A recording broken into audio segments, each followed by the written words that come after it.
Hey, y'all. Like they said, my name is Cecilia Polanco. I just graduated from UNC last May, and contrary to the bio they just gave, I'm really just a glorified pupusa flipper by day and a TEDx speaker by night, so that's what I do. But I'm really excited to be here today to talk to you about Hogar, and what Hogar means to me, what home means to me, and the journey that I've been on, and how it's manifested into something you all got to experience today, like the pupusa food truck, so Good Pupusas. So, Hogar significa donde vives, seguridad, comodidad, pertenencia y calma. Home means, or it can mean, where you live, somewhere where you feel secure and safe or comfortable, somewhere where you belong and somewhere you feel calm. I'm starting to feel a little at home on this stage. I might not leave. I'm just saying. You know, I could talk about this all night. And I'm going to tell you a little bit about my development, my journey, about what home means to me. And in order to do that, I have to start here. My story of home begins in El Salvador, because in order to get you to understand how I've come to understand home to me, I have to talk about who my ancestors were, where they came from, so I can understand myself. So my parents were born and lived in El Salvador, and they were gente del campo. We lived in a little village outside of a little village that nobody knows. And they were from opposite sides of the river. So it was a real developing world love story, if you may. And this was their home. And it would have been my home, too, if it weren't for the Civil War that wrought El Salvador in the late 20th century, or the early 80s, to be more specific. Tens of thousands of people lost their lives. And my father was serving in the military in his youth, and he had 2 daughters with my mother so far, and he decided that he had to get us out of there. It was to the point where either you were on this side or you were with them or you were against them, but neither side wins, and just a lot of people ended up dying, so he wanted to get us out.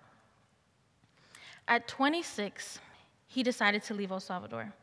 He decided to leave the only home he knew, where his wife and his children were, his mother, the rest of his family, to come to a country where he didn't speak the language and didn't really know anyone. He was 26 when he left El Salvador, was detained and spent 2 weeks in a Mexican prison, and eventually arrived to Los Angeles, weighing in around 115 pounds. The journey took him about a month. He missed the birth of his 3rd daughter, my older sister. And during that time, Salvadorians fleeing the Civil War were able to apply for political asylum in the US. But I don't want to mislead you, although we did get asylum and later residency and later citizenship. We all became naturalized. My father entered the country illegally. He then brought my mother into the country illegally a year later. And then he brought all 3 of my sisters into the country illegally. He did this because he wanted to reunite our family, and he did. My family lived in Los Angeles, where I was born in 1992. I'm the only one of my sisters born in the hospital. They love to rub that in my face. And I'm also the only one that can be president. They also hold me accountable for that. So this is where we came. We ended up in Los Angeles, California. I was born there, and this became home. This became what we understood as home. And they lived there from around 1985 to 1993. I was about a year old when my father decided we would migrate yet again. And this time we would go from California to Durham, North Carolina.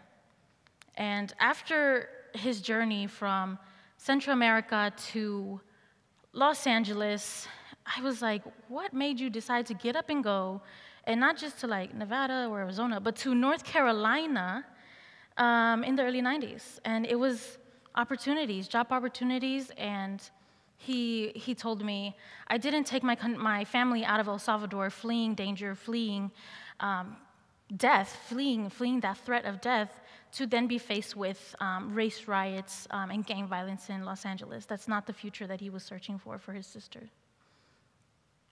So my family, again, found themselves fleeing violence, and they were in search of safety and security, that feeling of home, opportunities for their family, the prospects of jobs, and my father relocated his family once again. So while I'm not Tar Heel born, I am Tar Heel bred, okay? And that brings us here. If we fast forward, and you might recognize this, it's on the back of my truck, it's on the button some of you might have gotten, and yeah. Pupusas are my life. I talk of pupusas way too much. All my friends call me the pupusa princess because my mom is the pupusa queen, so don't get it twisted. So home for me personally has had many manifestations, and I've learned more about what home means to me through different things. And one of those things has been my gap year. I'm going to rewind a little bit, because during my gap year, before I came to college, I took a year off between high school and college, and that was the first time that home really meant this. My gap year was one of the first times I thought about myself in a global context, where home meant being an inhabitant of this planet, a fellow human being, a member of society, of humanity, and all the beauty and complexity that comes with that, which helped me understand myself and my purpose when my home became this. UNC, yay! I worked so hard my whole life to get to UNC, and then I decided to take a gap year, and my parents just could not understand. They're like, we didn't leave El Salvador for this. We didn't then leave LA for this. You need to go to college. And I was like, I promise I'll go, but I need to take this gap year. And so, do we remember what Hogar meant, what home means? Yes, snap, if you remember.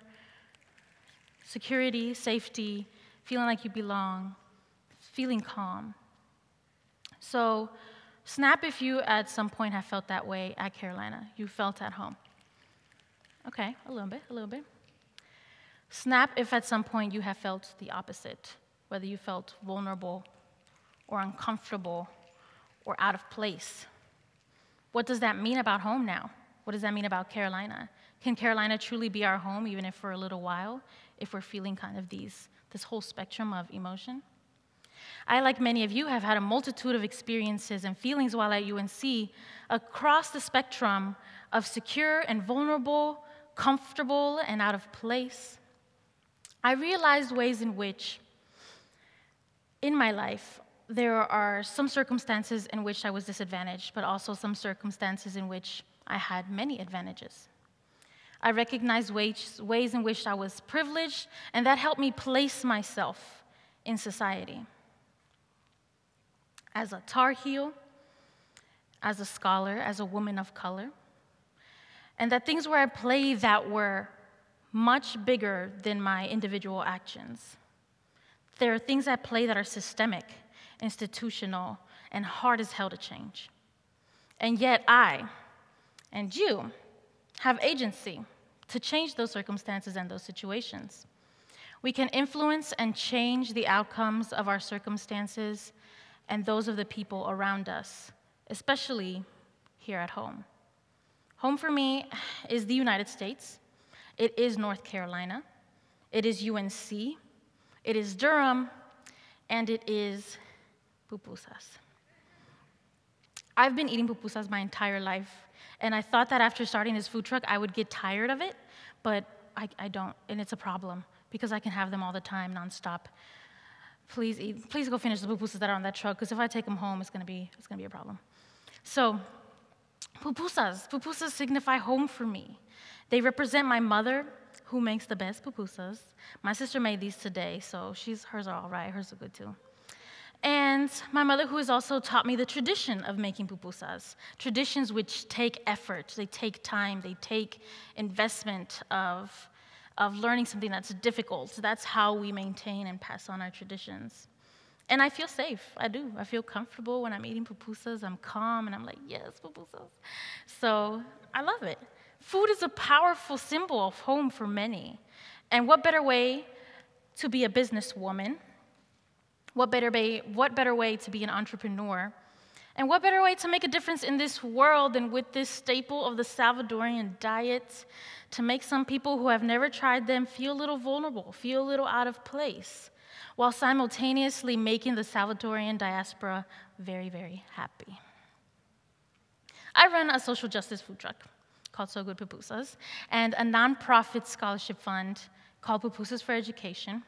Because in this place I call home, not everyone has the same opportunities. Not everyone has access to education like I had. Not everyone has the compassion and the empathy to love their neighbor as they love themselves. And that produces injustice. Lots of injustice in our world. Lots of injustice in our homes. I'll remind you that my parents and my sisters entered this country illegally. Their experience is not my experience. And although they were able to become residents and become naturalized citizens, there are still millions of people in this country that are undocumented for one reason or another. And that very well could have been me. It could have been my sisters. It could have been my parents. And if we don't start taking attacks on our fellow human beings personally, then when we become the target, there will be no one left to object. So I object for the attacks on my fellow human beings, for the attacks on their humanness, on the criminalization of their bodies, their experiences, their travels, their livelihood. I object against that. So, when children from Central America show up at our southern border, and Syrian refugees reach our shores, and everyone else, anyone from anywhere else in the world shows up at the United States, anywhere, at your home, at the doors, at the front steps of your doors, do you know what you will do? Do you know what you will say? Because everything I've done has been a culmination of this empathy that I want to show towards others, to show towards my fellow human beings. In this place I call home, in this place that I want them to feel like home.